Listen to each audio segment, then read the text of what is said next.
Hello, my friend. Today I will tell you another long-forgotten legend. Close your eyes and let the magic transport you to Middle-earth. Our journey begins. In the years after the fall of Sauron, when the black smoke no longer choked the skies and the mountains of Mordor lay silent and broken, the lands of men began to heal. Fields once trampled by armies grew green again, and the white tree of Gondor stood tall under the watchful gaze of King Elessar.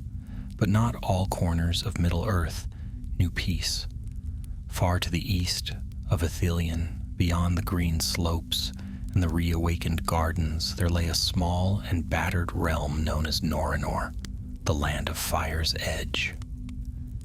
It had once been a proud border kingdom, guarding Gondor's flank against the hosts of Mordor. Its soldiers had fought bravely in the War of the Ring, and its villages had burned for it. Now, years later, the smoke of battle was gone, but ruin had taken root in quieter ways. The people of Norinor were weary. Their fields gave little grain, their wells ran muddy with ash, and their children grew up on stories of war they wished they could forget. At the heart of this weary land stood King Eärden, young and untested, with a crown too heavy for his brow. Eärden had inherited the throne from his father, who fell at the Battle of the Pelennor Fields. Though the realm was small and its throne no higher than a carved chair of oak, the burden upon it was great. Eärden was born into a kingdom that did not trust in hope. The old soldiers muttered that Gondor had forgotten them. The farmers cursed the blackened soil that still bore the taste of Mordor's fire. And so every night, Eärden walked the walls of his city, gazing eastward toward the jagged peaks that once marked the edge of Sauron's dark realm. He could see them still, even under starlight, the mountains of shadow, broken yet unyielding, their crowns like sharp teeth biting at the sky. It was said among his people that the wind from Mordor still carried whispers. Some dismissed it as the sigh of hollow lands. Others claimed to hear words in that wind, echoes of promises and warnings both. But Eärden listened. He did not believe in ghosts, yet there was something in that whispering that called to him. One night, as the moon hung pale over the eastern ridge, Eärden stood alone upon the parapet. The wind rose suddenly, warm and dry, carrying with it the scent of smoke and stone. He closed his eyes, and then, faint as a breath, he heard a voice. The throne is ash, yet the crown endures. Come, heir of fire, come to the forge that waits. He turned swiftly, his heart pounding, but there was no one there, only the banners flapping weakly in the night wind. Still, the words clung to his mind like embers that would not die. The next morning, Eärden summoned his council. The lords and elders of Norinor gathered in the hall, their faces lined with care. Maps were unrolled, letters from Gondor read aloud, news of trade, harvests, and roads being rebuilt. But when the talk turned to the east, the room grew heavy with unease. Reports had come of strange fires burning upon the plains beyond the Ephel Duath, the very borders of Mordor. Shepherds had seen them from afar, red glimmers in the night that rose and faded like breath. A merchant caravan bound for the east had vanished, and a patrol sent to find them never returned. Old evils stir again, said Lord Harion, the eldest of the counselors. Let us send word to King Elessar. Gondor's riders can guard the borders better than we. But Eärden frowned. We have leaned upon Gondor's aid too long. This land must learn to stand on its own. If there is danger in the east, we will face it ourselves." The lords murmured among themselves. Some nodded, proud of their young king's courage. Others looked troubled. That night, Eärden could not sleep. He walked again to the walls, his mind full of unease. The fires in the east glimmered faintly through the haze, a faint pulse of red in the distance, steady as a heartbeat. He thought again of the voice that had called him. The throne is ash, yet the crown endures. At dawn he made his choice. He would go east. Eärden gathered a small company, 12 men and women, warriors and scouts who had fought beside his father. Among them were Siren, his captain and oldest friend, Talvin, a quiet ranger who knew the paths through the mountains of shadow, and Anwin, a healer who had once tended to wounded soldiers on the battlefield. They rode out under the rising sun, their banners trimmed short to avoid the desert wind. Behind them, the bells of Norinor rang, a farewell, not of triumph, but of fear. As they rode beyond the fields and into the ash-gray plains that stretched toward Mordor, Eärden felt the air change. The wind carried no bird-song, only the hollow sigh of dust. The ground was cracked and dry, and beneath the horses' hooves the soil was black as coal. By the third day the mountains loomed before them, dark ridges cut with deep ravines, the remnants of Sauron's fortress world. They made camp beside an old watchtower, half buried in the earth. Talvin knelt by the ground, touching the black soil. "It's warm," he murmured, as if something burns beneath it still.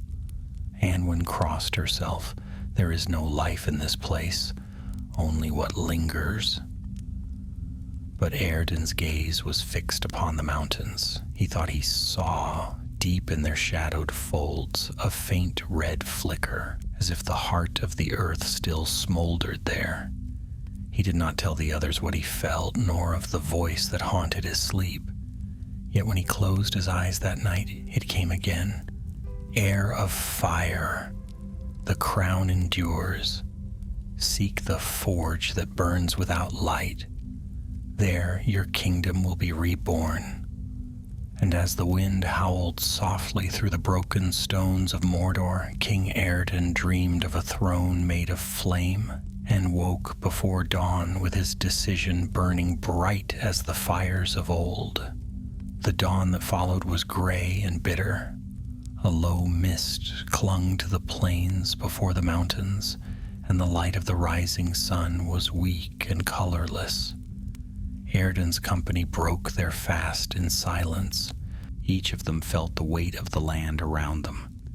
The silence of Mordor was not that of peace, but of watchful waiting, as though the very earth remembered.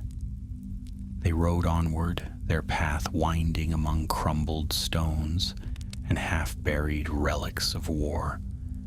Great towers lay fallen, their black spires split and melted by ancient fire. Rusted helms and swords lay scattered among the rocks, relics of a time when all hope had seemed lost. By noon they reached the edge of Udun, the northern valley that had once led to the Black Gate itself. The gate was gone now, broken and buried, but its shadow seemed to hang in the air. The ground here was dark, streaked with veins of glass where the fire had once burned hottest. Talvin raised his hand, signaling for the company to halt. "Tracks," he said quietly, crouching near the edge of a ravine. "Men's boots. At least 6, maybe more. Not old." "Men?" Siren frowned. "There are no men who dwell here." Eärden dismounted, kneeling beside Talvin. The prints were clear in the ash, broad, heavy steps, not the light tread of rangers or wanderers. The edges were sharp.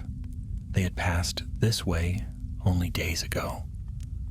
Perhaps scavengers, Airden said, though he did not believe it. The air was too still, the silence too heavy. They followed the tracks through the afternoon, moving cautiously through the maze of broken rock. The path led them into a hollow ringed by cliffs where a ruined fortress stood, a squat black structure built long ago by the servants of Sauron. Its walls were cracked, its gate twisted and half melted, but from within came a faint orange light that flickered like a dying torch. The men exchanged wary glances. Siren gripped her sword hilt. "Fire!" she said. "Someone's alive in there." Airden's heart quickened. "Then we will see who calls the flame." They approached quietly, leaving their horses tethered behind the ridge. The light within grew stronger as they neared. Smoke drifted upward through holes in the roof, carrying with it the unmistakable scent of burning oil and metal.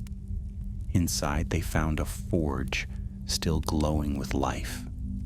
The hearth burned low but steady, and around it moved 4 figures, their faces hidden beneath hoods of coarse gray. They worked in silence, hammering and shaping metal upon the anvil. The air rang with the sound of steel on steel, sharp and rhythmic. At first, Airden thought them smiths left behind from the war, mad wanderers clinging to old duties. But then one of them turned, and the king felt the blood drain from his face. The man's skin was pale as bone, his eyes hollow but bright, with feverish light. His hands, though gaunt, moved with a strength not born of nature. A faint shimmer, like heat haze, surrounded him. "You should not be here," the pale man said, his voice rough and hollow. "These lands are sealed by fire and oath. Turn back, child of men." Airden stepped forward, his sword drawn but low. "Who are you that still dwell in this place? The shadow is ended. The king of Gondor rules again. Mordor is no land for men." The pale man smiled faintly. "So the tongues of the west would have it. But ashes remember the flame, and the flame remembers the forge. We are the keepers of the ember. We tend what was left behind." The others around the forge straightened, their faces gleaming with the same strange pallor. They were not orcs, nor men, nor wraiths, but something in between, twisted by the last fumes of the dark power. "What is it you tend?" Siren demanded. "There's nothing here worth saving." The pale man's eyes flickered toward Airden. "That depends on who asks. Some come seeking gold, others glory. But you—" He tilted his head and his voice grew soft, almost kind. "You seek a crown that endures the fire." Airden froze. His men looked to him puzzled, unaware of the whisper that had haunted his dreams. "Speak plain," the king said. "What do you mean?" The pale man gestured to the forge. "The world of men is built upon ruin. Kings rise, kings fall, their thrones turn to dust. Yet here lies power that does not fade. In the heart of the earth fire still burns, the same fire that shaped the rings of old. Claim it, and you could forge more than swords. You could forge destiny itself." Siren stepped between them. "Enough lies. We came to see that no evil stirs here, and now we see it plainly." She raised her sword. "Stand aside, or by the name of the king of Gondor, we will end this." But Airden did not move. The words of the pale man clung to him like smoke, a crown that endures the fire. For a moment he imagined Norinor reborn, its fields green, its people strong, no longer the forgotten outpost of a greater kingdom. He imagined himself not as a beggar king of ash and ruin, but as a ruler whose power could not fade.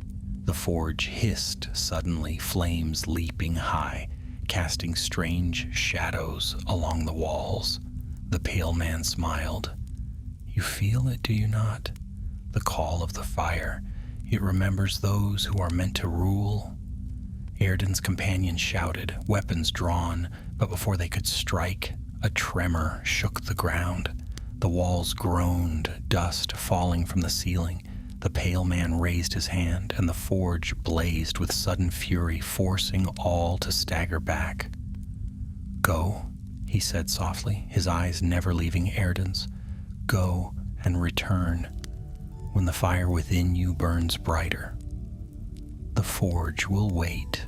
Then the flames roared upward, blinding them all in a rush of heat and light. When the fire died and the smoke cleared, the hall was empty. The forge lay cold, the anvil cracked, and no trace of the pale figures remained. Only a faint warmth lingered in the air, pulsing like a heartbeat. Airden stood still, staring into the ashes. He reached down and found a small fragment of blackened metal, half buried in the soot. It was shaped like a crown's broken edge, jagged and sharp. Seren touched his arm. "My king, we should leave this place. There is no life here." He nodded slowly, though his gaze remained fixed upon the shard in his hand. "No life," he murmured, "only what waits." That night, as they camped among the stones, no one spoke much. The stars above were dimmed by a faint haze, and the wind that passed through the mountains whispered softly, like breath over dying coals. Airden lay awake long after the others slept. In his palm, the fragment gleamed faintly red, warm despite the cold, and from far within the mountains he thought he heard once more that haunting voice. "The forge is not ended, heir of fire. The crown endures. Return and claim what was promised." He closed his fist around the shard, and though his heart trembled, his will hardened like steel. He did not yet know it, but the choice he made that night would burn the world he loved, and from its ashes only one truth would remain. Some thrones are not meant to be rebuilt. The company rode westward in silence, the air behind them still tainted with the smell of iron and ash. None spoke of the forge they had found, nor of the pale smiths who had vanished like smoke, but each rider carried unease within their hearts. For there was something in that ruined hall that defied forgetting. Airden rode at the front, the shard of blackened metal hidden beneath his cloak. It pressed cold against his chest, though he swore it pulsed faintly with warmth. Whenever his thoughts turned eastward, he told himself it was nothing, a remnant of some ancient weapon perhaps, but the whisper of the forge clung to him still. By the fourth day they reached the borderlands once more. The land began to soften, grass grew in patches among the stones, and streams trickled faintly between cracked earth. Yet the company found no joy in the sight of green things. The shadow of Mordor hung upon them like dust that would not wash away. When at last they entered Naranor, the people came out to greet them, farmers, soldiers, and children alike. But their cheers faltered when they saw the faces of those who returned. The king's company had gone forth with proud hearts. Now they came back weary and silent. Within the walls of the small citadel, Airden dismissed his companions to rest. Seren lingered a moment longer. "My lord," she said quietly, "I saw what you took from that place, the shard you keep hidden." Airden stiffened. "It is a trinket, nothing more." "Then cast it away," she said, "for it bears no good. I felt it in the air, that wrongness. Leave it in the dust where it belongs." For a moment, Airden's hand moved toward his cloak. He almost drew it out, almost hurled it into the fire. But then he remembered the voice, the promise. "The crown endures." "I will decide what belongs to my realm," he said curtly, and turned away. Seren bowed, though her eyes were full of sorrow, and left him alone. That night, Eärden sat in the quiet of the great hall. The torches burned low, and the stone walls cast long shadows. He drew the shard from his cloak and laid it upon the table before him.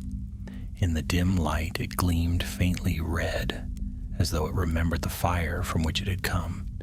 He could not say why, but it filled him with both dread and longing. He thought of the pale smiths, of their voices calm and knowing. "The fire still burns," they had said. "Claim it, and you could forge destiny itself." Was it madness to dream of such things? His people starved, his coffers lay empty, and every year the soil grew poorer. Gondor sent little aid, for Elisar's attention was turned westward toward rebuilding his own glory. Norinor stood forgotten, clinging to life at the edge of ruin. If power still lingered in Mordor's ashes, could he not take it and use it for good? The shards seemed to flicker as though in answer. From that night forward, Eärden's manner began to change. He was still kind, still fair in word, but there was a restlessness in him now, a fire that would not cool.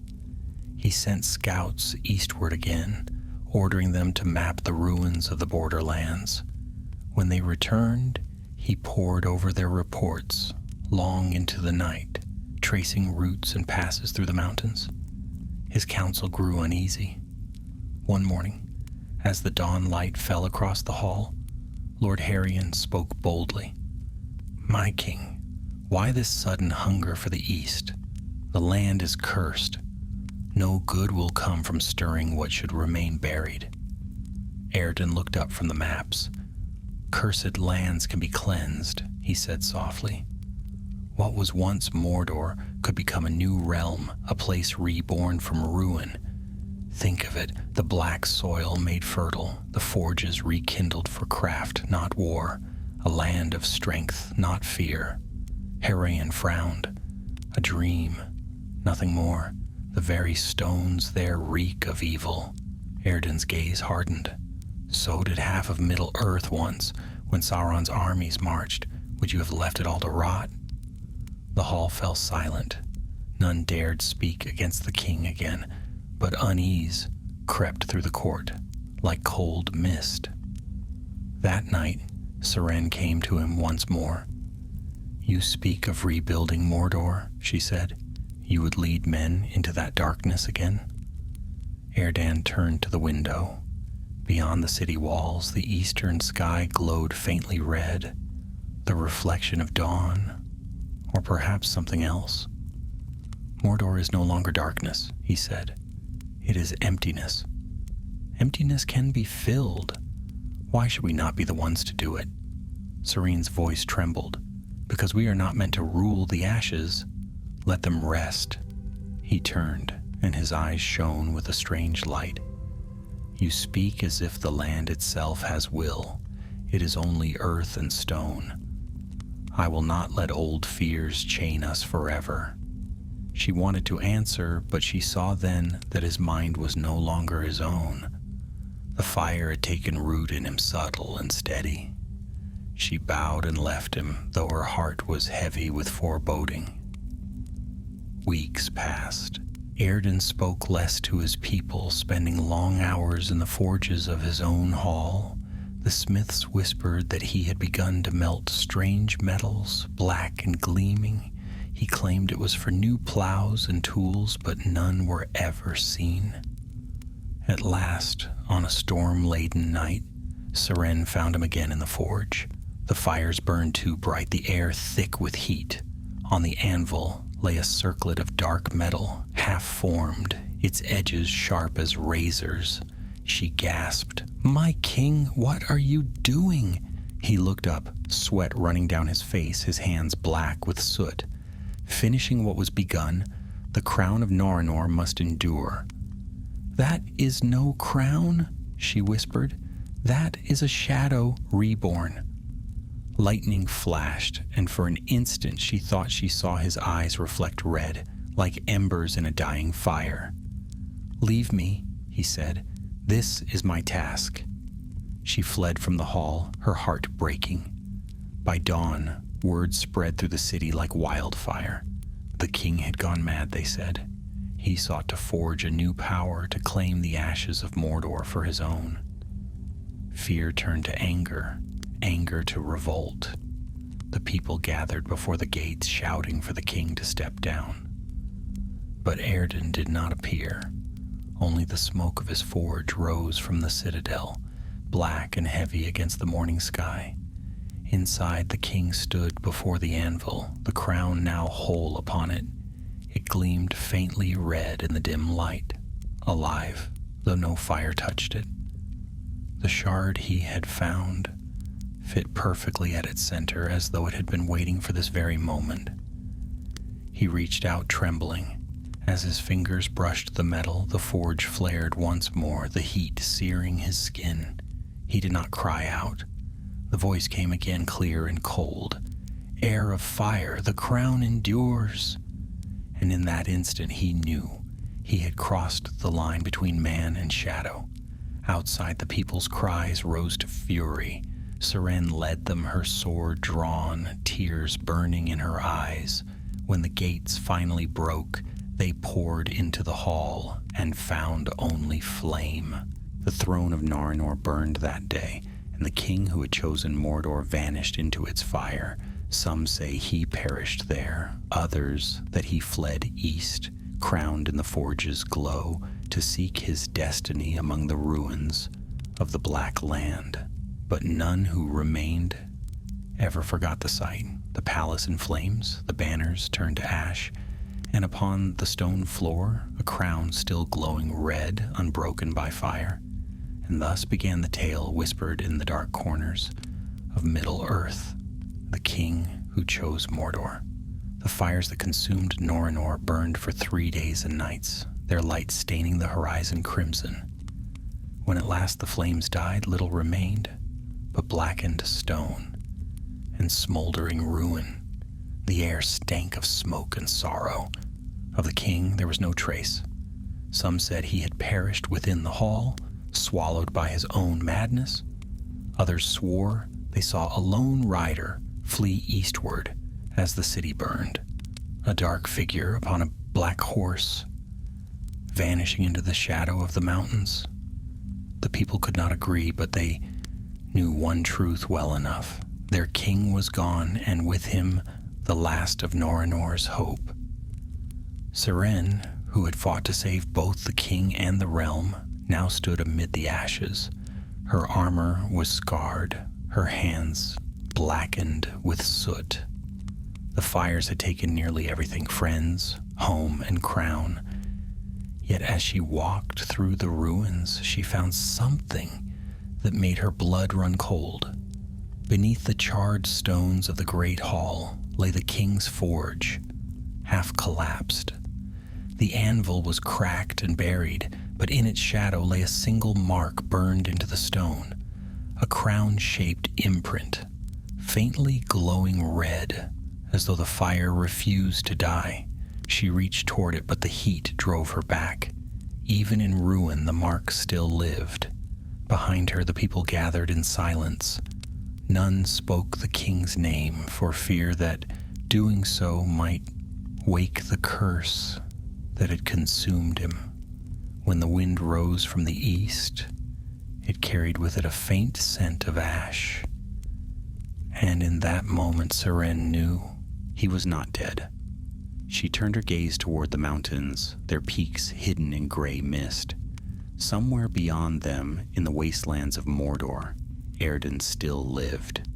And if the fire that had taken his mind still burned, it would not stop until all was consumed. Thus began her pursuit. She left Norinor in the dead of night, taking only her sword and a cloak of gray. The people begged her to stay to rebuild what could be saved, but she would not listen.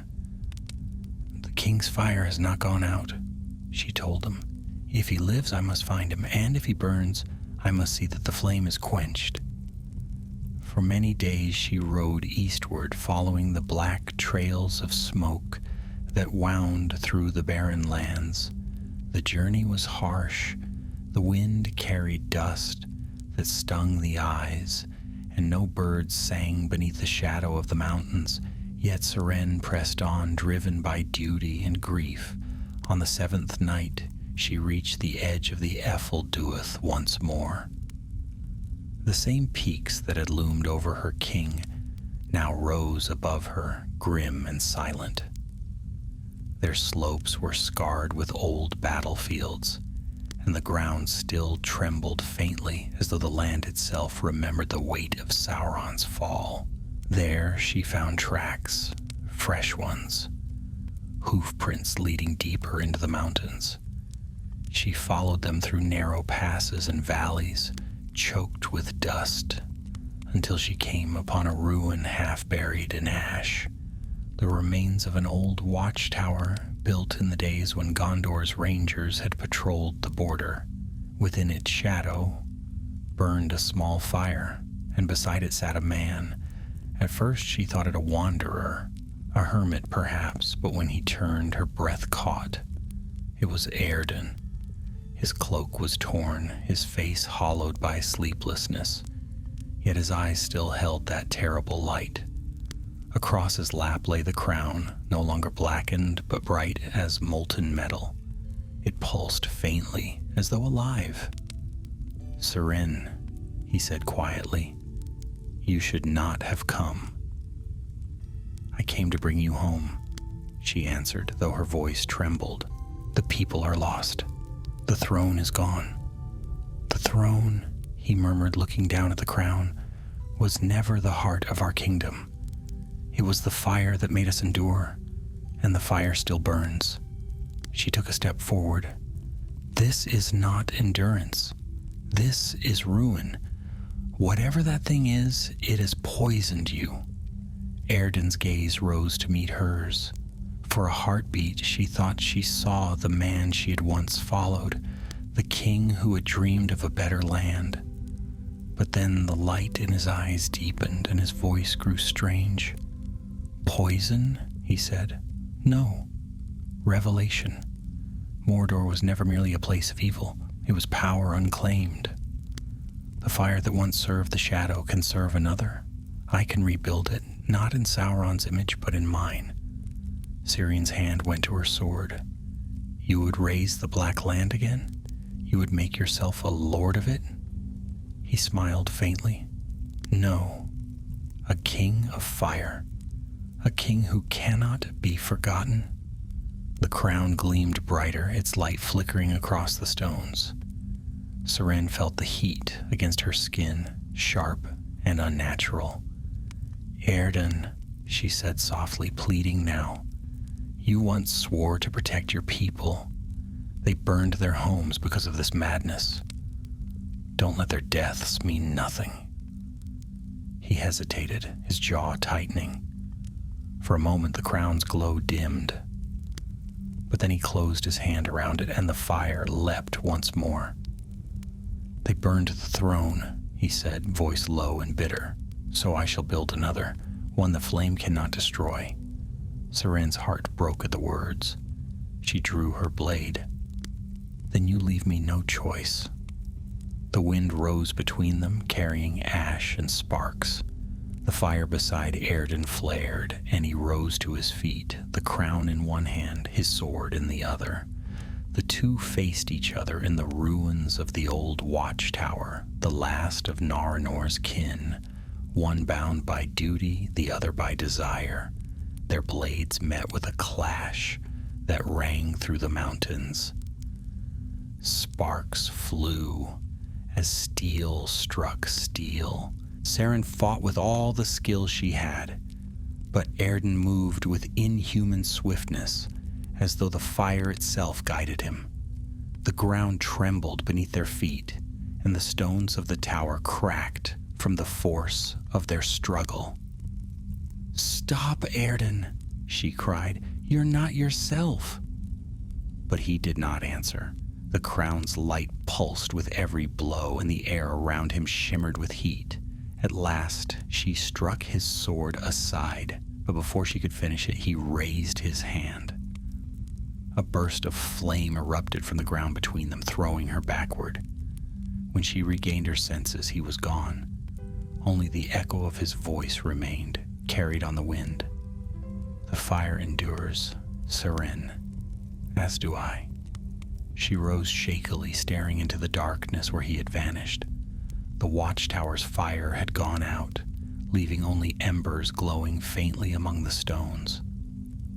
Seren knelt, her sword buried in the ash, and whispered a prayer to the Valor, to guard the lost king, or if they could not, to end his wandering. But deep within her heart, she knew the truth. The fire that had taken him would not die easily, and so she set forth once more, following his trail into the heart of Mordor, where no light of day had yet fully returned. Behind her, the lands of Norinor slept beneath smoke and ruin, waiting for a dawn that might never come. Far ahead, in the depths of the barren plain, a red glow flickered faintly in the distance, like a star fallen to earth. And Eärden, king of ash and fire, walked alone into the dark, the crown's light burning against the night, calling him ever deeper into the shadow that had once ruled the world. Beyond the mountains of shadow, where the lands lay broken and gray, the wind carried the sigh of forgotten ages. Nothing stirred there save the whisper of ash shifting beneath the feet of a single traveler. Cloaked in tattered black, his crown veiled beneath his hood, Eärden, the lost king of Norinor, walked eastward, deeper into Mordor's desolation. The land stretched before him in endless ruin. Hills of slag and stone rolled like the bones of ancient beasts. Pools of black water reflected a sky forever overcast, and in the distance Mount Doom stood silent, its peak shattered, yet still breathing faint wisps of smoke. The mountain watched him as he came, like a sleeping creature that half dreamed of its old dominion. Eärdan's steps did not falter. The crown burned faintly at his side, casting a dim light that seemed to feed on the dark. He no longer felt hunger or weariness. The fire within sustained him. Yet in the quiet hours between dusk and dawn, when even Mordor's winds were still, he would feel the echo of voices, his people's cries, the roar of the flames that had consumed his hall. They burned your throne. The thought haunted him. They turned against you, though you would have saved them. And always the whisper came, smooth and low, rising from the crown. They feared the fire because they did not understand it. But you are its master. Claim the forge, Eärden. Rebuild what was lost. He did not know if the voice was his own or that of some lingering shadow. It did not matter. He had nothing left but its promise. Days passed into weeks. The wastes changed around him. Where once the ground was bare and lifeless, now strange forms began to appear. Pillars of black glass, twisted trees of stone, and veins of red light that pulsed beneath the earth like blood through buried veins. It was as though the land itself awoke to his presence. At night, faint shapes gathered at the edges of his vision. Gray figures that moved without sound. They did not threaten nor draw near. They watched. When he stopped to rest, he would sometimes see the gleam of eyes in the dark glinting like coals. The servants of the ember, the pale smiths, had spoken truth. The ashes remembered. One night as Eärden made camp beside the ruins of an ancient road, he heard footsteps approaching. He turned swiftly, sword drawn, the crown's glow flaring like a red star. From the shadows stepped a figure robed in gray. Her face was hidden by her hood, but her voice was familiar. You wander deeper into death, my king. Erden's heart clenched. Seren. She pulled back her hood and he saw her eyes, tired but fierce still. Dust streaked her face and her cloak was torn from long travel. "I told you not to follow," he said. "I swore an oath," she answered, "not to your crown, but to you. And if you are lost, then I must follow until I find the man you were." He turned from her, unwilling to meet her gaze. "That man burned with his city. Then who are you now?" she demanded. "A ghost? A shadow wearing a crown?" He did not answer. The silence stretched long between them, broken only by the sighing wind. At last she stepped closer. "Erdan, look at me. This path leads nowhere. Mordor cannot be remade. It was cursed from its birth. Leave it. Come back with me." But when he turned, the fire in his eyes burned brighter than any torch. "You do not see it, Seren. The curse is gone. The shadow has fallen and the fire remains. I have felt it calling me since we first crossed the border. The land itself cries for a master, someone to bind its chaos, to give it form again." She shook her head, sorrow in her voice.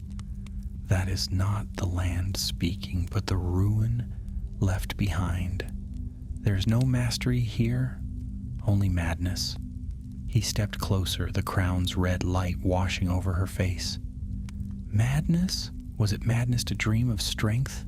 To seek a power that would never fade? Gondor grows fat on peace while we rot in the dust. If I must claim fire to restore what was lost, then so be it." Her hand went to her sword hilt, though her voice broke as she spoke. "Then you have chosen your path, and I must choose mine." Erden's gaze softened for a heartbeat. "I do not wish to harm you, Seren. Nor I you," she whispered. "But if the fire has claimed you fully, then mercy will be my duty." She drew her blade. For a long moment, neither moved. Then the ground shuddered, and a faint tremor passed through the plain. From the dark horizon rose a low rumble, deep and thunderous. The fires beneath Mordor stirred once more. Erden lifted his crown. "Do you feel it? The forge awakens." A crack split the ground at his feet, red light spilling upward like molten blood. Seren staggered back as heat washed over her. "Erden!" she cried. "Stop this before it's too late." But he was beyond hearing. The crown blazed in his hand, and the voice returned, no longer a whisper but a command. "At Orodruin's heart the forge yet burns. There you shall make your throne." Flames burst from the fissure, forming a ring around him. Serene covered her face against the heat. When she looked again, he was gone, vanished into the dark, leaving only scorched earth where he had stood. She fell to her knees, trembling. "Valor preserve us," she whispered. From far away, thunder rolled across the sky. The red glow upon the horizon deepened, pulsing with a life of its own. Erden was riding toward Mount Doom. Days later, beneath the shadow of that terrible mountain, the king stood upon the ashen plain where the armies of the West had once fought their final battle. The bones of siege engines lay half buried, and the wind keened through broken spears. At the mountain's base, he found the entrance to the ancient forge, the chamber where the One Ring had once been unmade. Though the fires had long been thought dead, faint heat still lingered. And when he raised the crown, the embers stirred to life. The cavern filled with light. He set the crown upon the anvil and spoke aloud. "By the fire that endures, I claim this land. By the ruin of the old, I forge the new." The flames leapt, answering his call. They rose in great pillars, swirling about him like serpents of living fire. His cloak burned away, yet his flesh did not char. The crown melted, reshaped by unseen hands, flowing into his palms, his veins, his very bones. When the fire faded, he stood transformed, his eyes twin coals of light, his voice the crackle of flame. He was no longer merely a man, he was Eärden the Fireborn, king of the wastes, lord of the forge that would not die. And in the distance, where the dark plains met the rising sun, a lone rider watched the mountain blaze anew. Serene's heart sank, for she understood then that her king was lost to her, and that the shadow of Mordor, though changed in form, had risen once more. The land trembled as fire awoke beneath the earth. The age of ash had begun. In the deep heart of Mordor, the fires had come alive again. For the first time since the downfall of Sauron, Mount Doom burned with steady flame. The clouds above it glowed red in the night, and the air trembled as though the mountain itself drew breath. What the wise once thought extinguished now smoldered again, not by the hand of the enemy, but by the will of a man. Eärden stood upon the slopes of Orodruin, gazing down upon the plain where rivers of molten fire wound through cracks in the earth. The crown was no longer upon his brow. It had become part of him, its veins of metal fused with his flesh. His eyes gleamed like burning embers, his skin pale as ash. Yet within that ruin of a man burned a strange majesty, terrible and bright. The voice that had once whispered to him now spoke as though it had always belonged to him. The land is yours. The forge awaits your command. From fire comes renewal. He raised his hand, and the ground trembled. From the cracks in the plain, the faint shapes of structures began to rise. Not black towers like Barad-dûr, but halls of red stone and molten glass half born from the mountain's heat. Firelight shimmered through them like blood through living veins. The ruins of Mordor, which had lain lifeless for years, stirred under his will.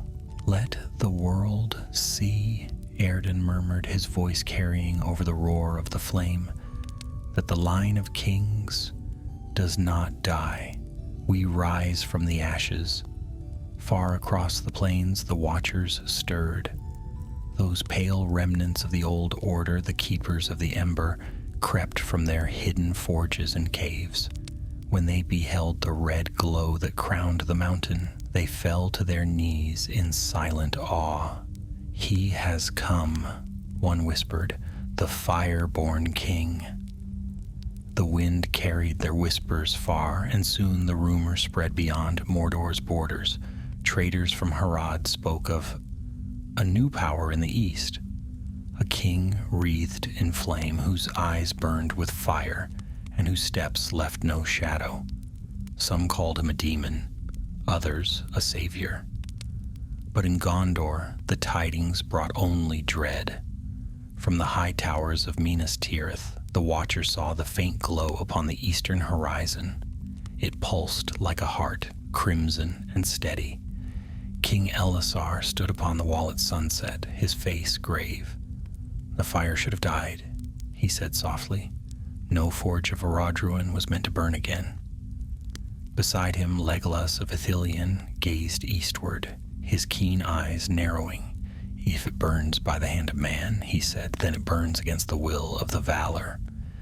And so it was that the great ones of the West began to stir. Messengers were sent to Ithilien, to Rohan, to the remnants of the Dunedain, calling for counsel.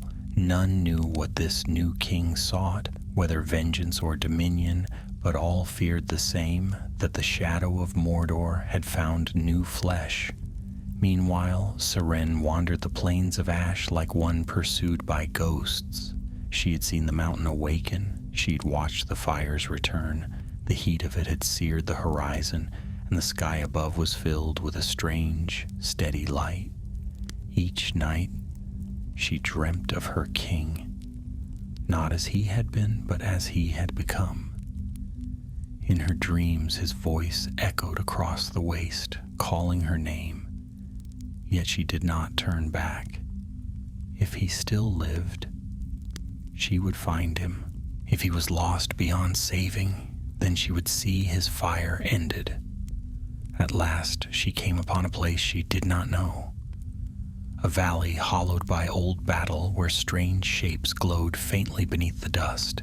She knelt and brushed away the ash, revealing shards of glass, melted and fused together by unimaginable heat.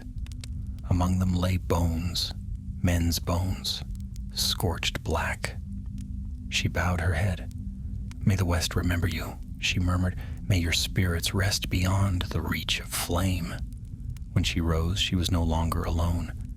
A figure stood at the edge of the valley, tall, hooded, carrying a staff of white wood. His cloak was gray, travel-worn, and his eyes shone like cold stars. "You seek the one they now call Fireborn," he said. His voice was deep and calm. Siren's heart stilled. "Who are you?" "A friend to those who walk against the shadow," he replied, "though this shadow burns instead of darkens." For a moment she thought of the tales told to children, of the White Council, of wizards who once walked the world, but this was no gray pilgrim returned. This was another, quieter figure, older than men's reckoning. "Will you aid me?" she asked.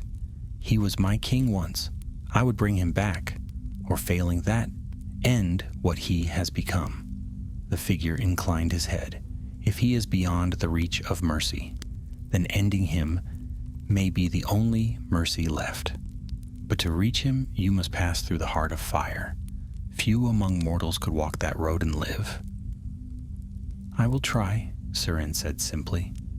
The stranger smiled faintly. "Then you are braver than many kings? Come, there is something you must see."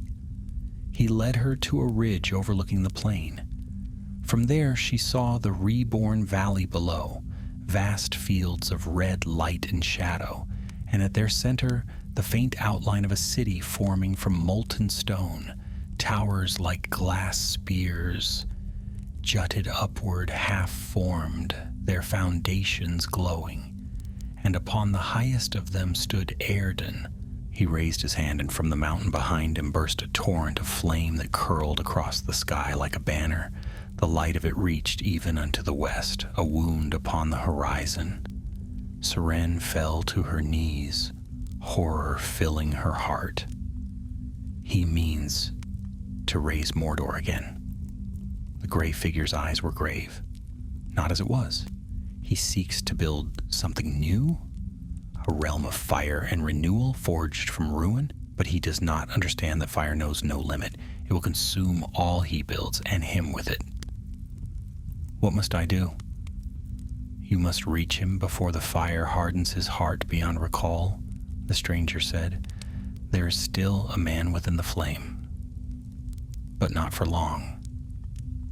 And then he was gone as silently as he had come, leaving only the faint scent of smoke and starlight.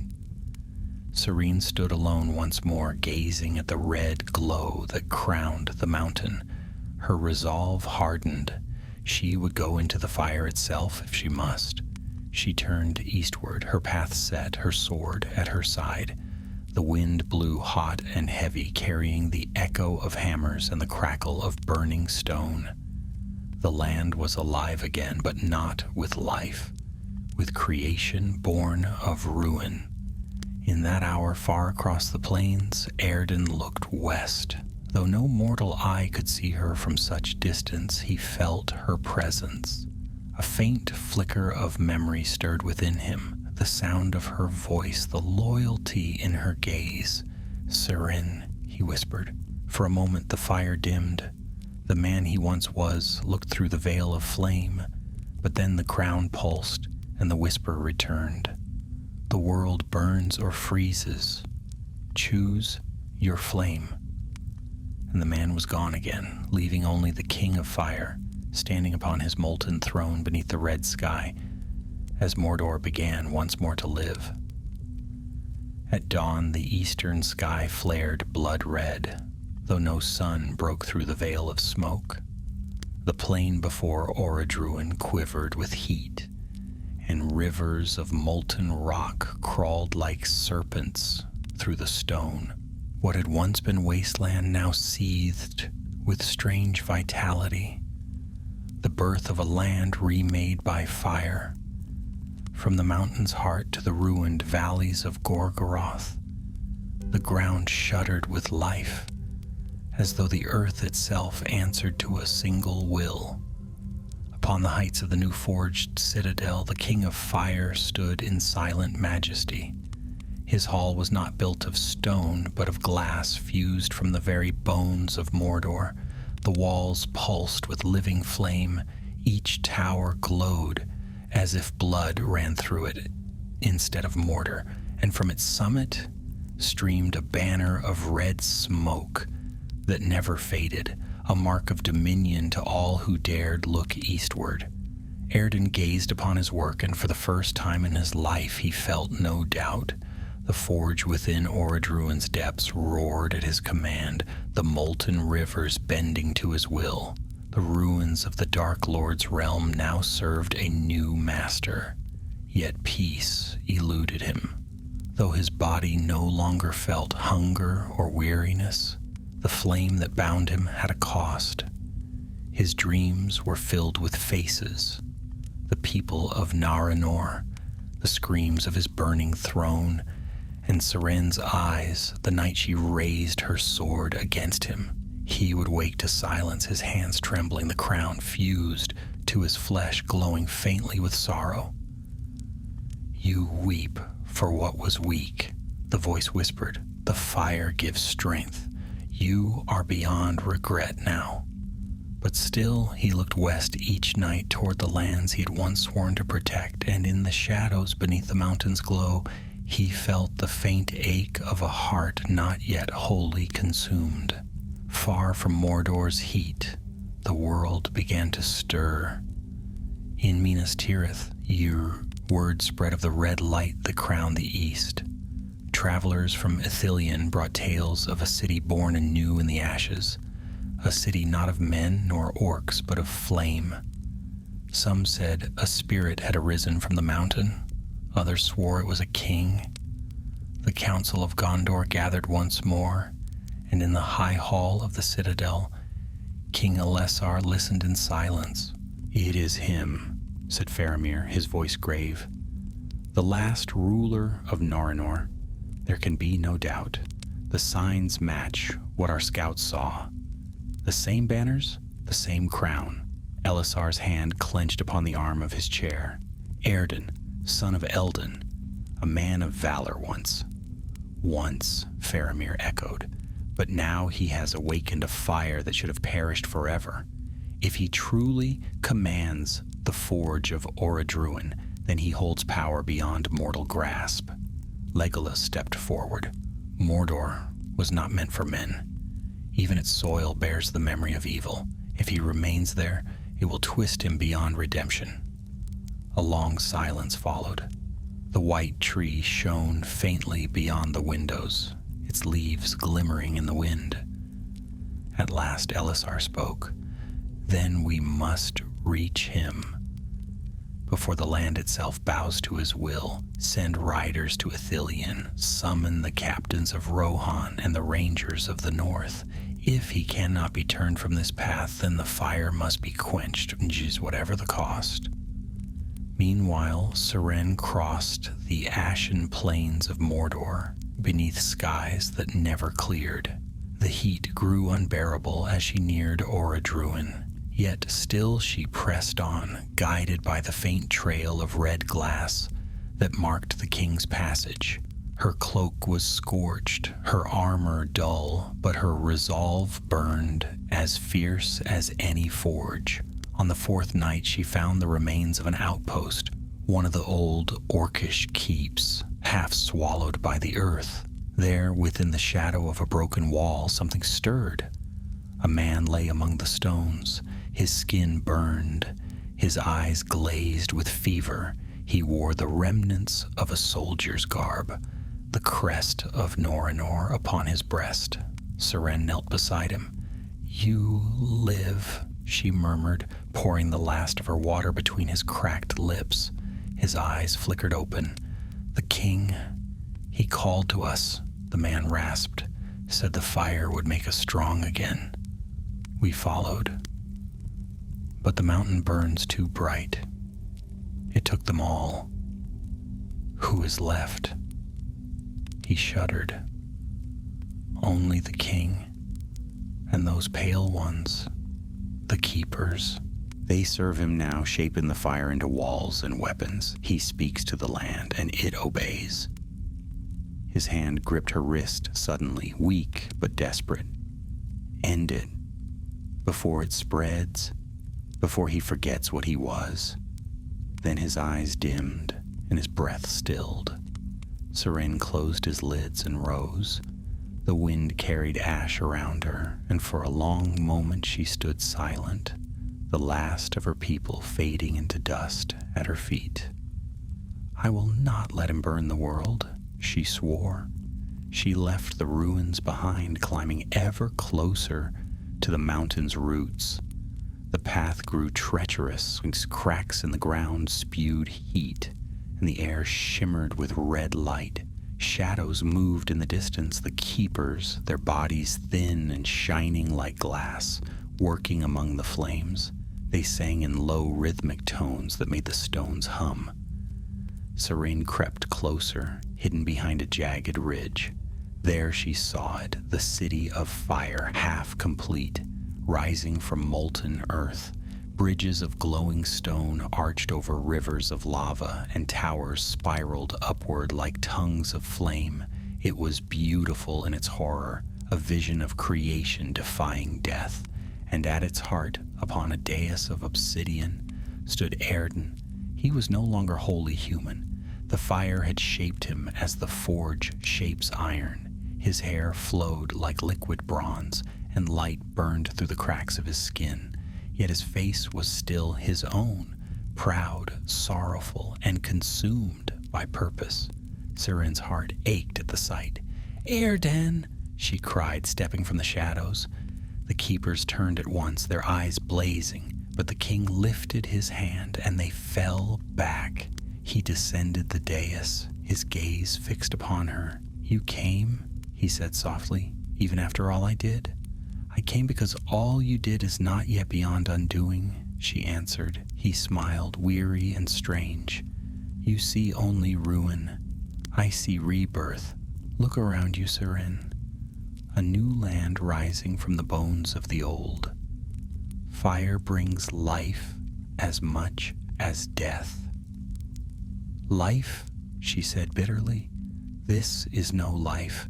It is torment, and it will consume you as it did Sauron before." He looked past her toward the horizon. "Sauron sought to enslave. I seek only to create. I will not be as he was." "The fire does not care what you seek," she said.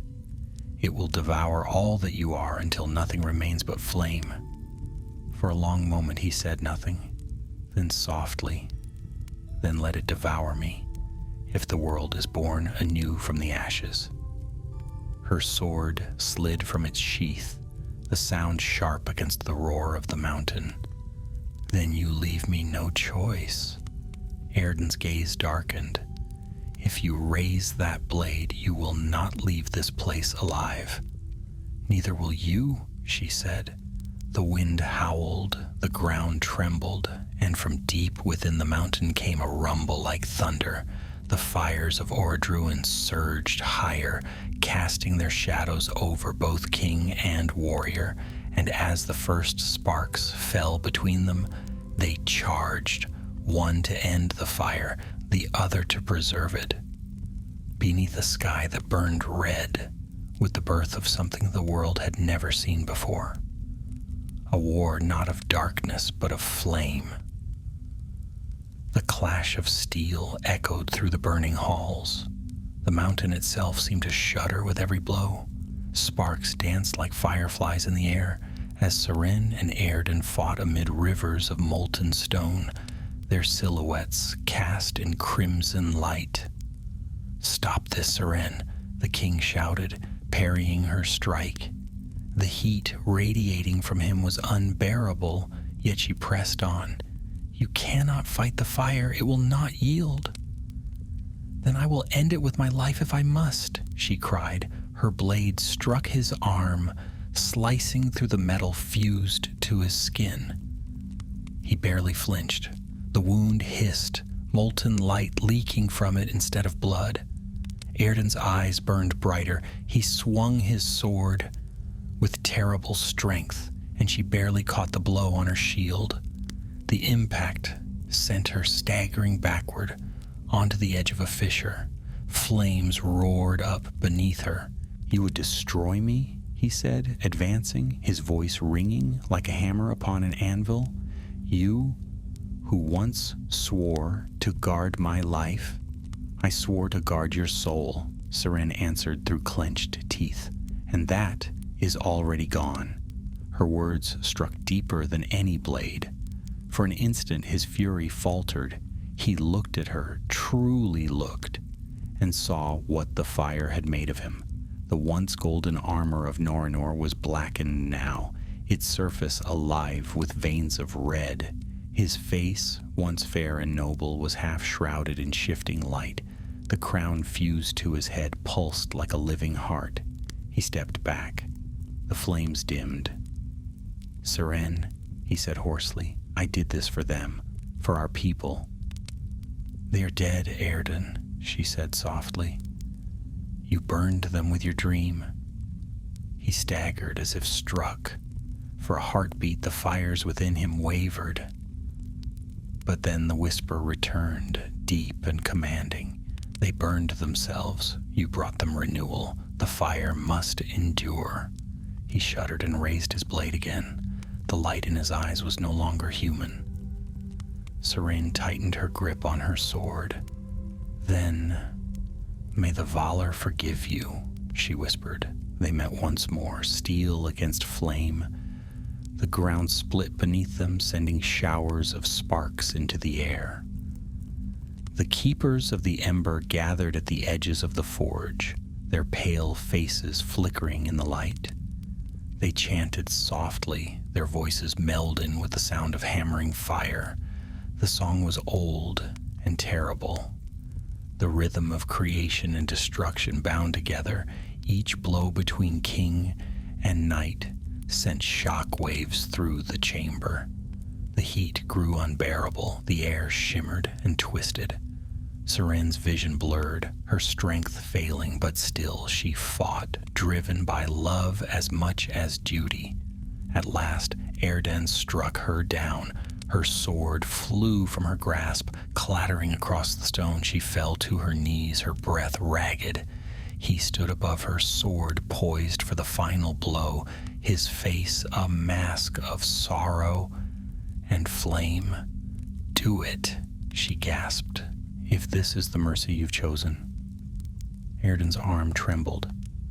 "You do not understand. I cannot stop it. The fire has bound itself to me. If I fall, the land dies again." "Then let it die," she whispered. "Better ashes than a world of endless burning." He hesitated, and in that moment she struck. With her last strength, Seren drew the dagger from her belt and drove it into the crown fused to his chest. There was no scream, only light. A sound like thunder tore through the mountain as fire erupted from Airden's body. The crown cracked, molten veins split apart. The keepers fell to their knees, wailing as the forge convulsed. Flames soared upward, licking the vaults of the cavern. Seren was thrown back, the heat searing her skin.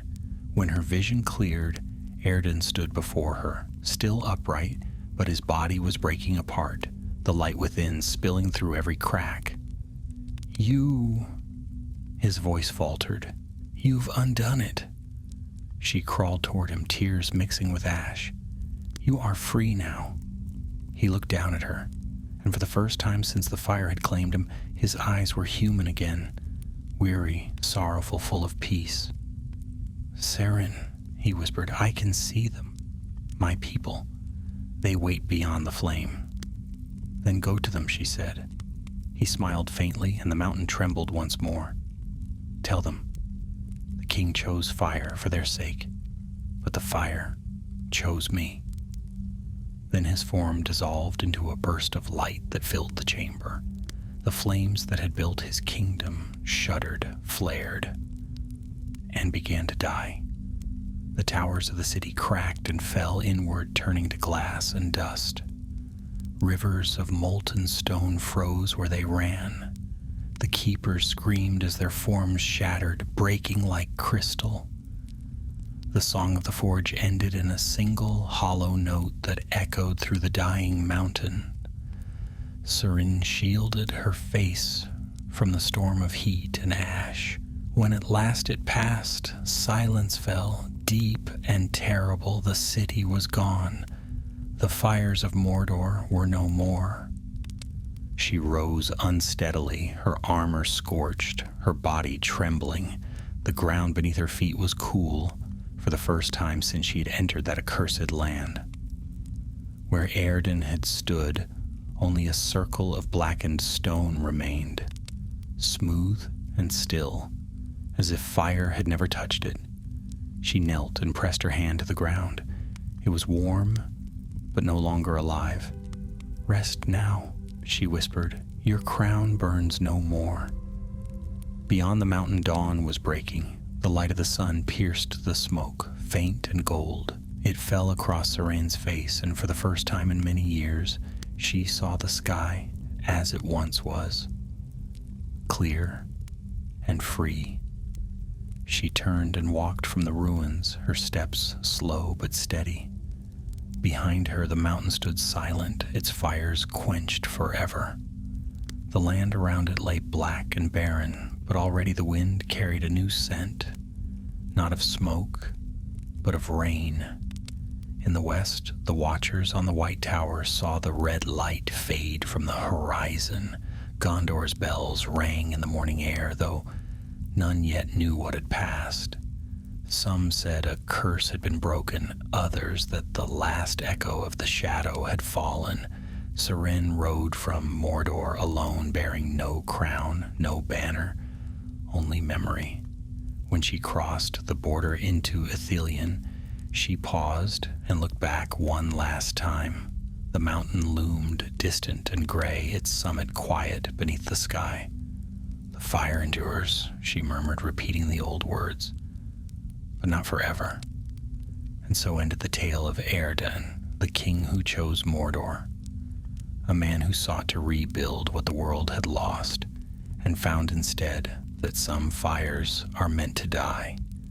Yet even as she rode westward, Siren thought she saw a faint glimmer among the stones, deep within the valley where the king had fallen.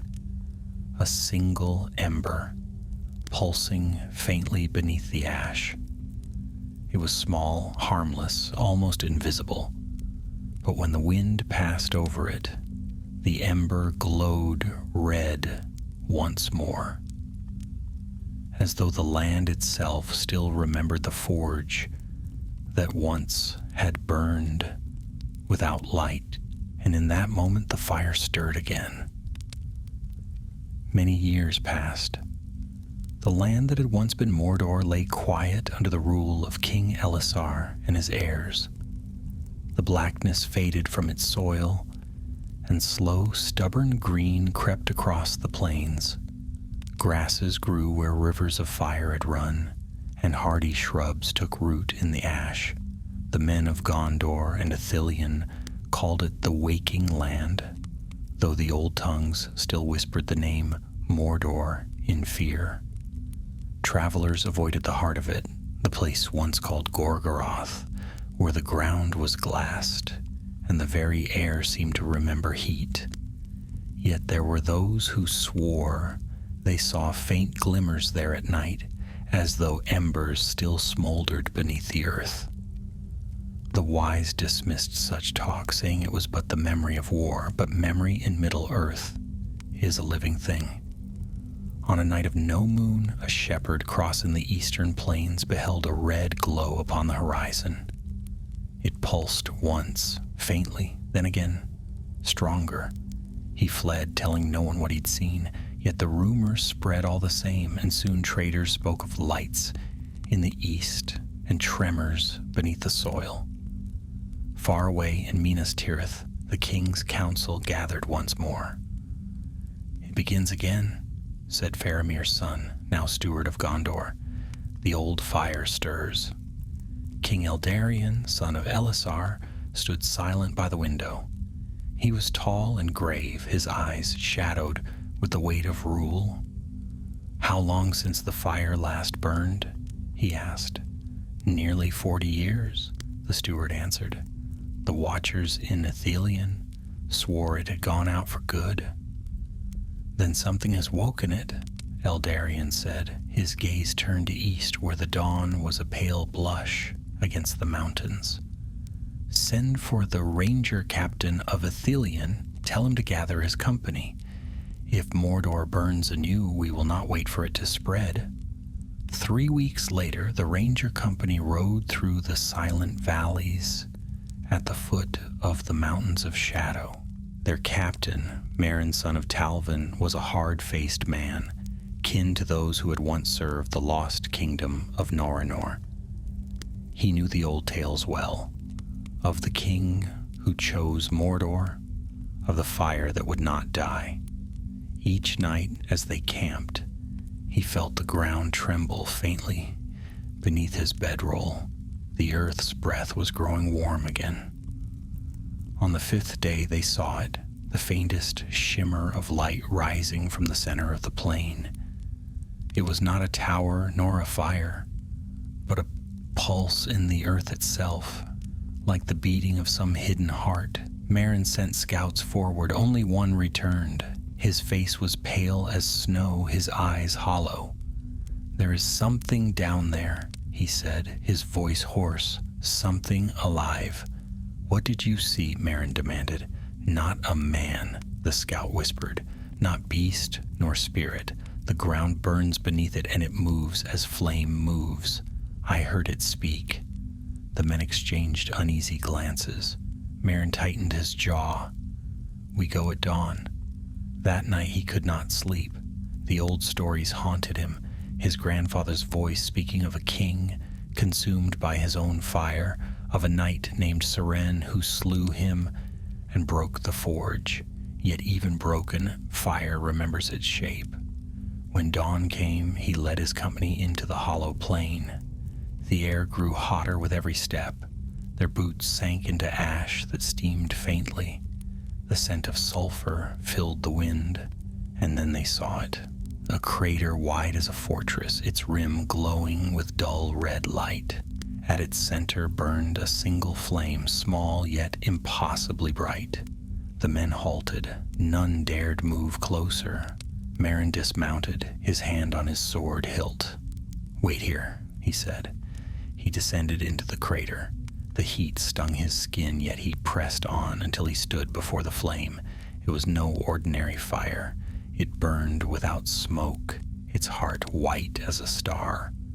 Within its light he thought he saw shapes, hands, faces, the gleam of metal.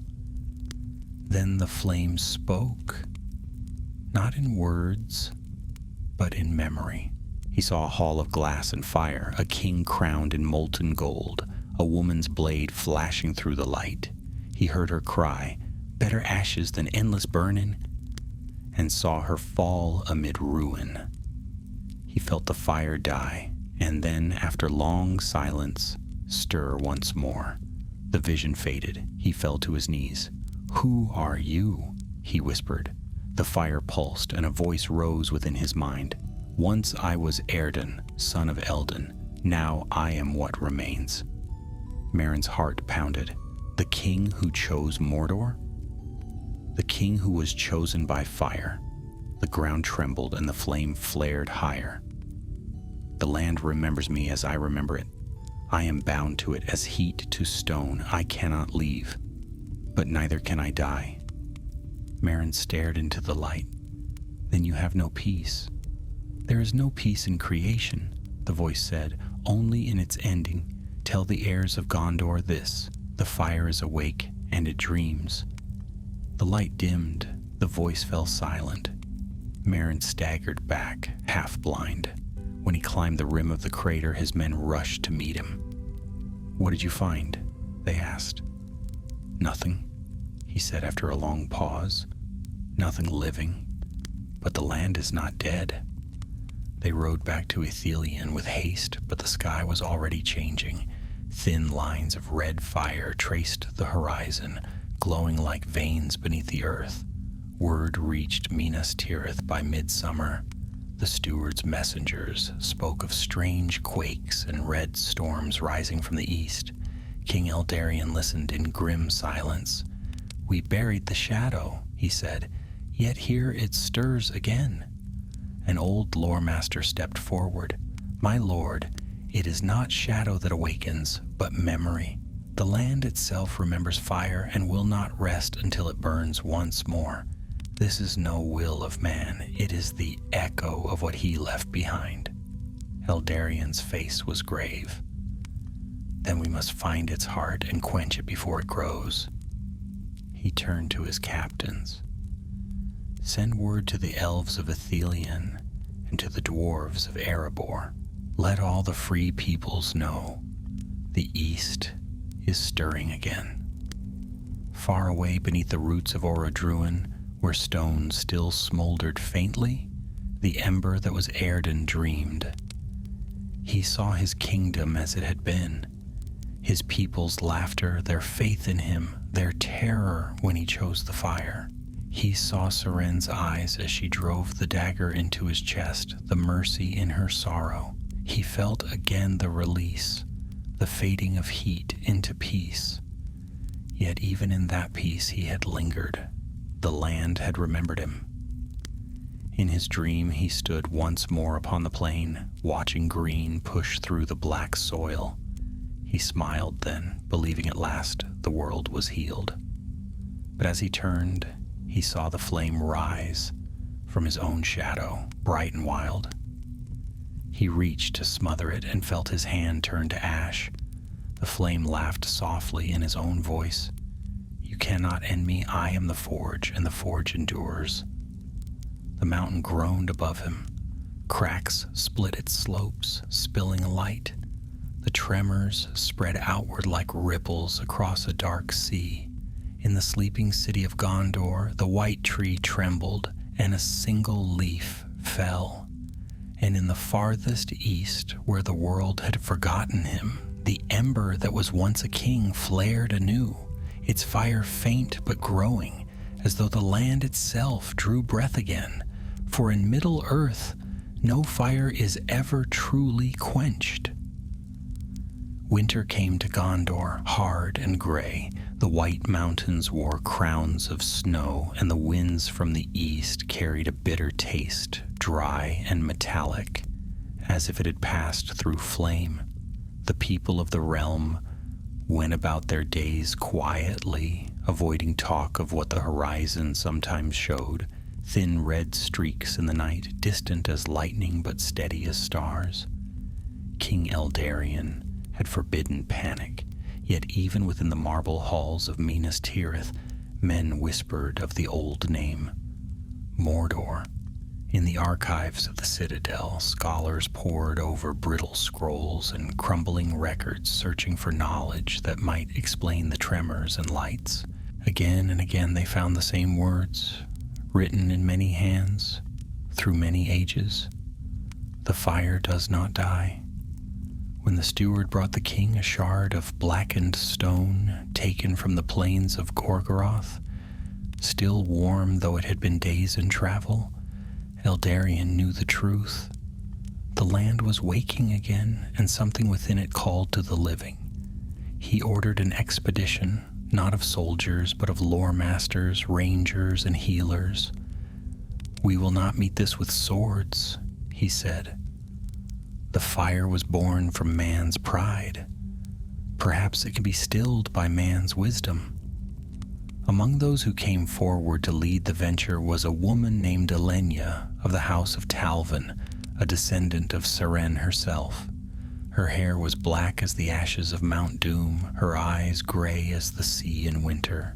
From childhood she had heard the tale of her foremother, the knight who slew the king of fire, and though the songs spoke of victory, she knew no peace in the telling.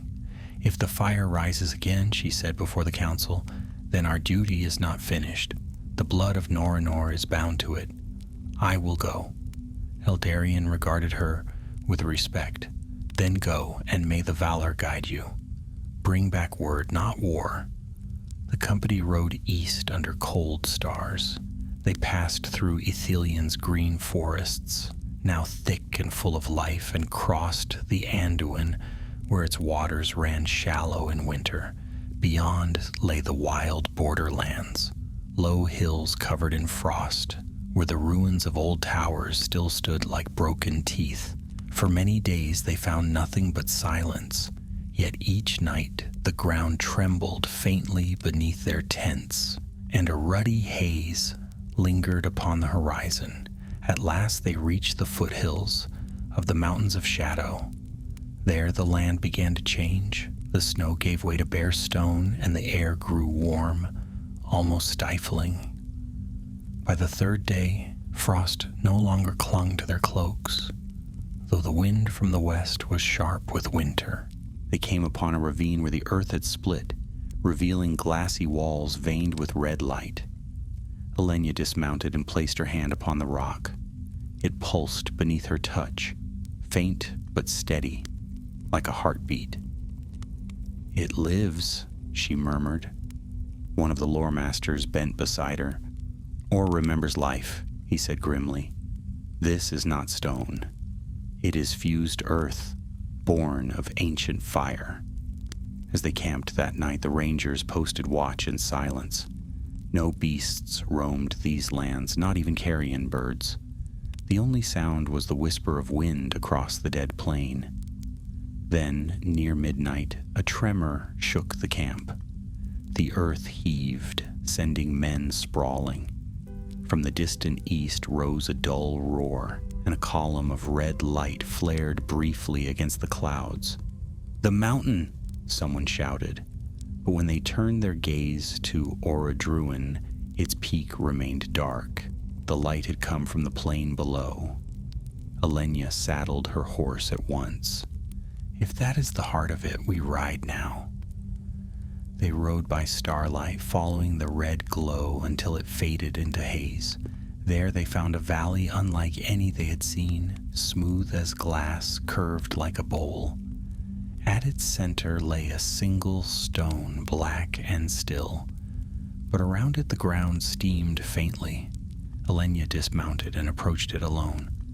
As she drew near, she felt warmth radiating from the stone, and a hum in the air, like a voice half heard beneath water. She knelt and brushed away the dust. Beneath her fingertips, a faint pattern gleamed, the outline of a crown. Then the voice spoke. "Blood of the faithful," it whispered, soft as breath. "You have come again." Elenya froze. Who speaks? The fire remembers. The flame that was broken waits for the hand that struck it down. A red shimmer passed through the stone, and Elenya saw shapes forming within, faces flickering like ghosts in smoke, one she recognized from the songs. A man crowned in light, proud and sorrowful, his eyes filled with fire. "Erden," she breathed. "So they still sing my name," the voice said. "Then know this, child of Seren. The world thinks me ended, but the forge does not end. It sleeps as I slept, dreaming of the hand that will wake it." Elenya stood, heart pounding. "You are bound to the land. You cannot rise again." "No," the voice replied, "but others can. Fire seeks form. It remembers the one who carried it. It remembers her who quenched it." Before her eyes, the red glow brightened, and another image appeared. Seren herself standing in armor, her sword raised against the king. But her face was not stern now. It was sorrowful, almost pleading. Elenya reached toward it, trembling. Foremother. The light engulfed her. For a heartbeat, she saw nothing but flame, endless, consuming, pure. Then the vision broke, and she stood once more in the valley, her companions calling out to her. The stone had gone dark again. "What did you see?" they asked. Alenya could barely speak.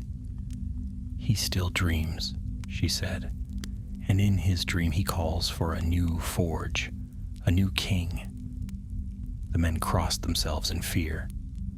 "We must return," said the lore master. "This is beyond mortal hands."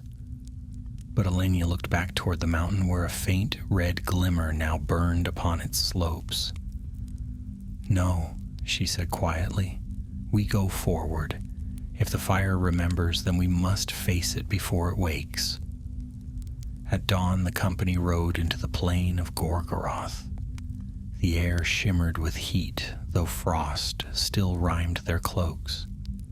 As they neared the base of Orodruin, the ground cracked beneath their horses' hooves, exhaling steam and light. Suddenly, the mountain groaned, a deep, living sound that rolled across the earth.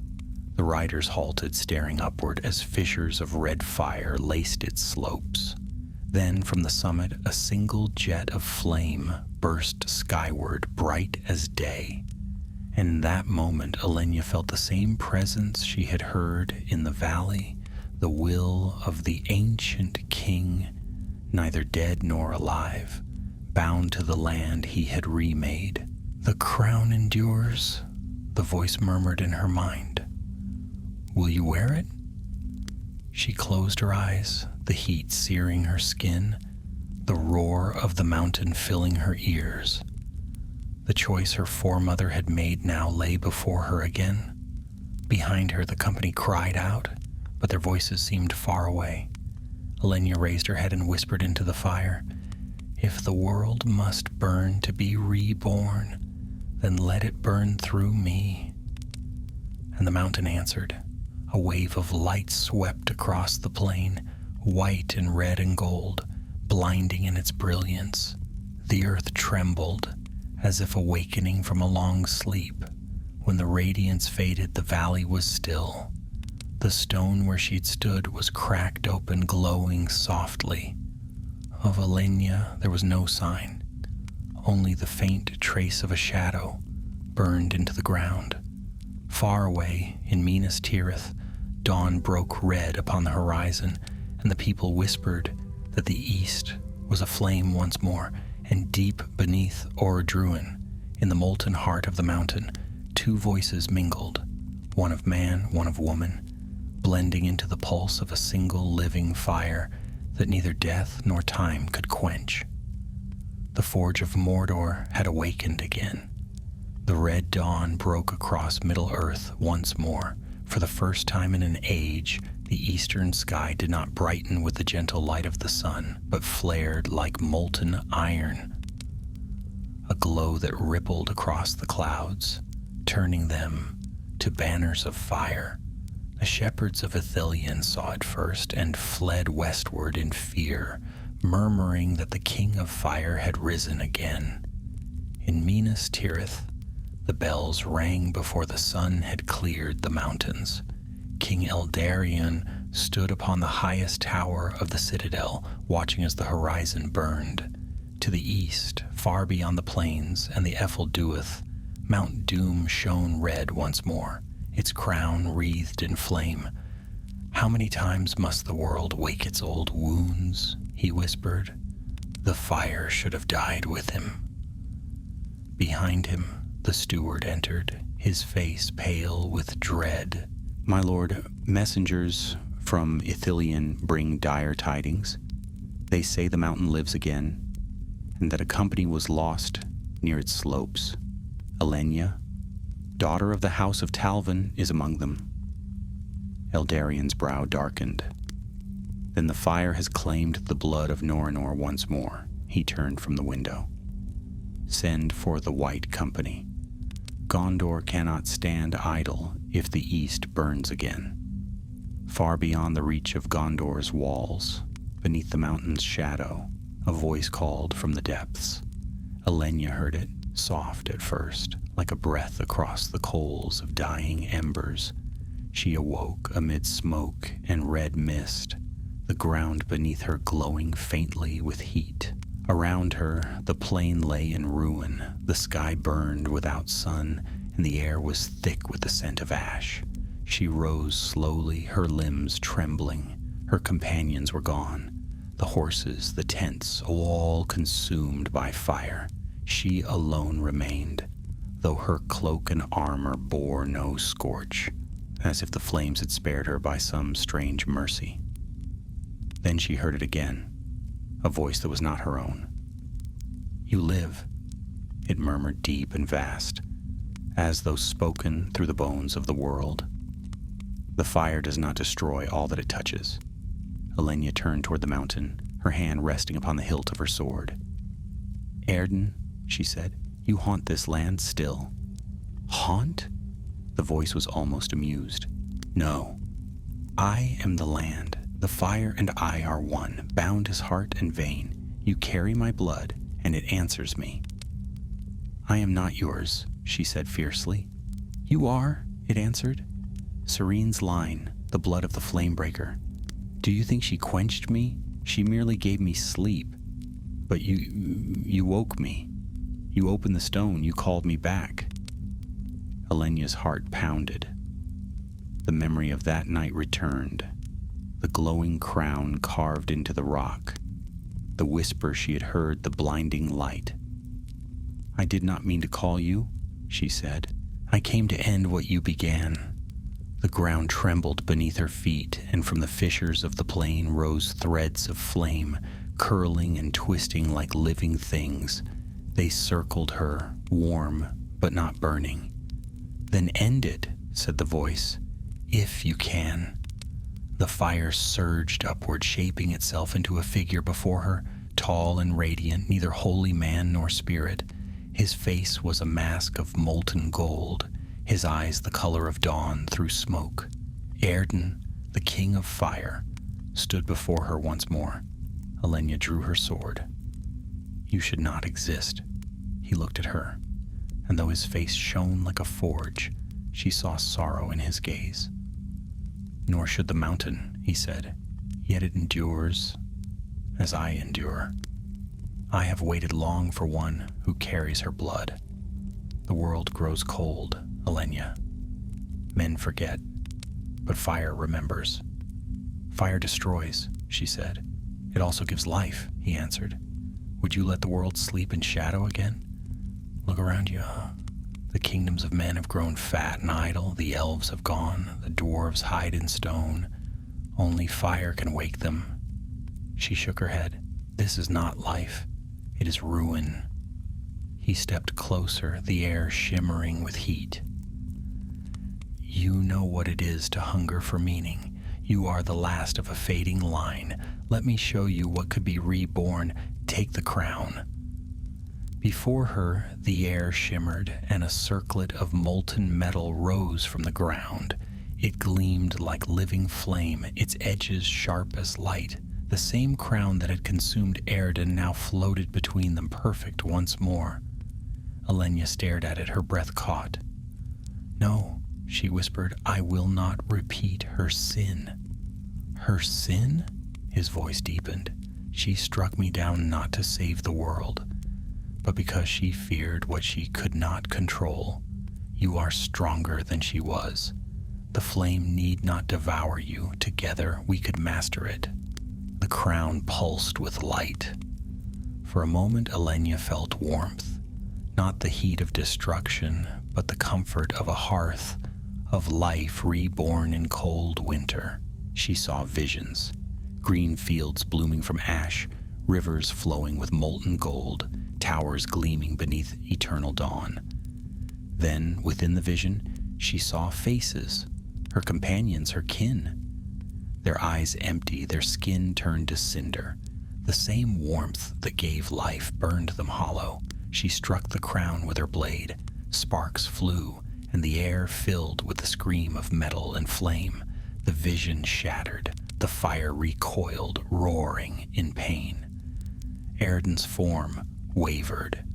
Foolish child, he thundered. You would destroy what could save the world. I would save it from you, she cried. The plane shook violently. Cracks split the earth, spilling rivers of fire that surged around them. The sky tore open with light red and gold. Alenia's hair whipped in the burning wind as she raised her sword high. Then let this be the end of both our lines, she shouted. Let the fire find peace at last. She drove her blade into the ground. The mountain screamed. The flame exploded outward, a tide of white fire swallowing all. Erden reached toward her, his eyes wide with fury. Your grief. And the world became light. When dawn broke, Mordor was silent once more. The mountain's peak had crumbled, its fire extinguished. The plain lay still, veiled in mist. Of Alenia and the King of Fire, no trace remained. Only a single stone, smooth and cold, marked the place where the sword had struck. Upon it was burned a single line, faint but clear. Fire sleeps, but never dies. Years later, travelers who crossed that land said that at dusk, when the light of the sun faded and the stars awoke, a faint red glimmer still rose from the valley. Not bright enough to frighten, but enough to remind. And so the tale was written in the lore of the West, that twice had the fire of Mordor been kindled, twice had it been broken, and twice had it left its mark upon the hearts of men. But some who knew the deeper songs whispered another ending. They said that far beneath the earth, in the hollow roots of the world, a forge still glowed, and within its flame two shadows lingered, one of man, one of woman, bound forever in the dance of creation and destruction. Their voices were one, murmuring through the cracks of the stone. The fire endures, and so does hope.